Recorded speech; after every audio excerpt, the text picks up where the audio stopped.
Welcome to this explainer, where we're going to uncover how a reluctant church canon absolutely revolutionized humanity's understanding of our place in the cosmos. Nicolaus Copernicus didn't just change astronomy, he quite literally shifted the center of the universe. So, let's just dive right into this.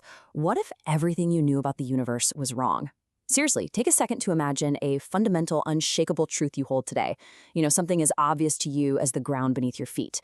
Well, people in the 15th century felt exactly the same way about the Earth standing completely still. The idea that our world was actually moving wasn't just seen as absurd, it was considered completely contrary to basic, everyday common sense. But before we officially meet our main subject, I want to throw a pretty wild number at you. 1,800. 1,800 years before Copernicus ever put pen to paper, the ancient Greek astronomer Aristarchus of Samos actually proposed a sun-centered model of the universe. He even wrote a whole book on it, and yet his radical idea was almost entirely ignored. It was largely dismissed just because it went against the rigid scientific and philosophical doctrines set up by big thinkers like Aristotle. Section 1. The universe before Copernicus. To really understand what this one man was up against, we have to look at the status quo and grasp this incredibly stark contrast. For over 1,000 years, the intellectual world was heavily dominated by the Ptolemaic geocentric model. This model firmly placed a motionless Earth at the dead center of the universe, with the sun and all the planets orbiting around it. And to explain why planets sometimes seem to move backward in the night sky, they had to rely on these incredibly complex loops called epicycles. It was a mathematical nightmare. Against all of this, Copernicus proposed the heliocentric model, putting the sun near the center and setting the Earth itself into motion.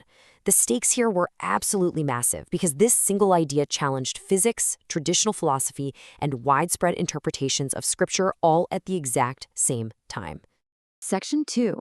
A canon's secret hobby. So who exactly was the man brave enough to challenge 1,000 years of established science? Well, Copernicus was not a professional astronomer in the way we'd think of one today.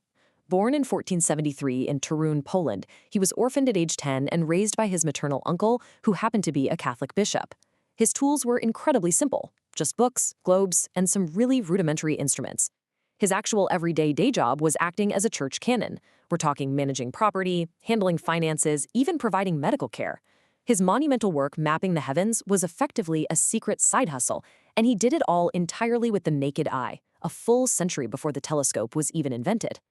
Now, this unique upbringing built an incredible foundation for him. He was highly educated at the University of Krakow and later down in Italy, diving super deep into law, medicine, and of course, astronomy. But what's truly remarkable here is that between 1508 and 1514, while working full-time for the church, he secretly circulated a short, handwritten manuscript known as the Commentariolus to his closest peers.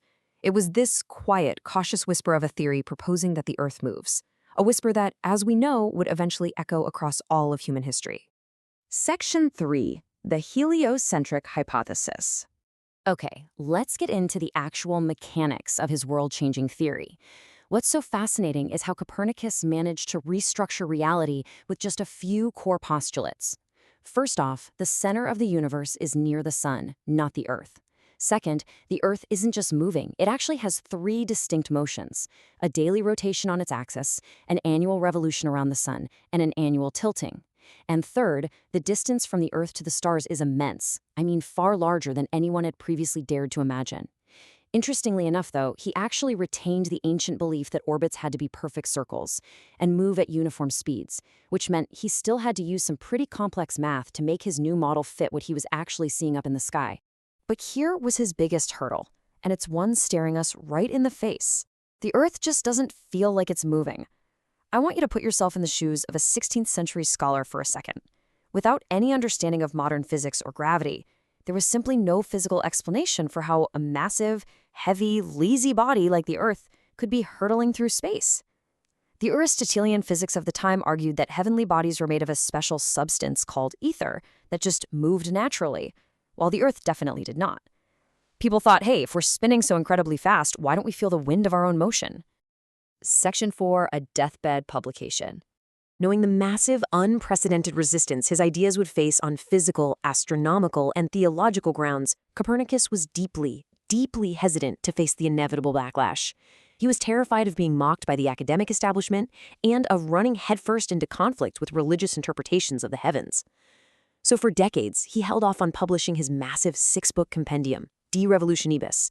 It wasn't until his final years, heavily urged by his eager pupil Ruthicus and a cardinal friend, that he finally agreed to send it to the printing press. In fact, he famously saw the very first printed copy in 1543, the exact same year he died.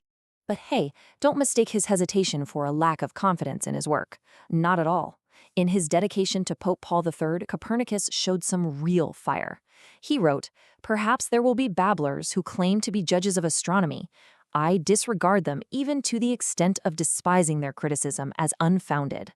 He boldly called out those completely ignorant of the subject who might try to distort scripture just to attack his math, fiercely defending the integrity of astronomy for astronomers. However, things didn't go exactly as Copernicus had planned. A Lutheran theologian named Andreas Osiander secretly added an unauthorized, completely anonymous preface to the book as it was being printed. This cleric basically stated that the heliocentric model shouldn't be taken as literal truth or even probability, but merely as a convenient mathematical hypothesis just to make calculating planetary positions a little bit easier. While this was apparently done to soften the inevitable religious blow, let's be clear. There is absolutely no evidence that Copernicus himself believed his model was just some convenient fiction separate from reality. Section 5. The Explosive Legacy. With his death and the publication of his life's work, the fuse was lit, sparking a brilliant domino effect of scientific progress.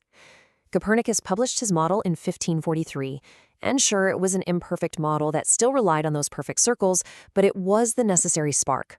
By 1609, Johannes Kepler used detailed observations to discover that orbits are actually elliptical. Just a year later, in 1610, Galileo observed the moons of Jupiter, proving beyond a shadow of a doubt that not everything in the universe orbits the Earth. And finally, in 1687, Isaac Newton proposed universal gravity, providing the actual real-world physics that made a moving Earth make perfect sense. But as that timeline progressed, the transition wasn't completely smooth, not by a long shot. As telescopes brought the heavens closer to Earth, Galileo's physical observations supporting the heliocentric theory sparked intense, bitter conflict. The Catholic Church, evaluating the theory against the traditional geocentric beliefs and biblical tenets of the time, pushed back hard. Under Pope Paul V in 1616, Copernicus's book was officially denounced and temporarily placed on the Index of Forbidden Books, and Galileo, as we know, was ultimately ordered to renounce his views. Yet, the scientific method continued its march, and a long overdue reconciliation eventually arrived. Fast forward to the modern era. After researchers discovered some anonymous remains in Fromberg Cathedral, advanced DNA testing officially identified them as Nicolaus Copernicus. He was reburied with lavish honors by the church in 2010, and his black granite tombstone now proudly displays a golden sun surrounded by the planets. It was the ultimate, final acceptance of the quiet church canon who single-handedly reshaped astronomy. Which brings us to a final provocative thought for you to take away from this explainer. What unshakable modern truths will be overturned tomorrow?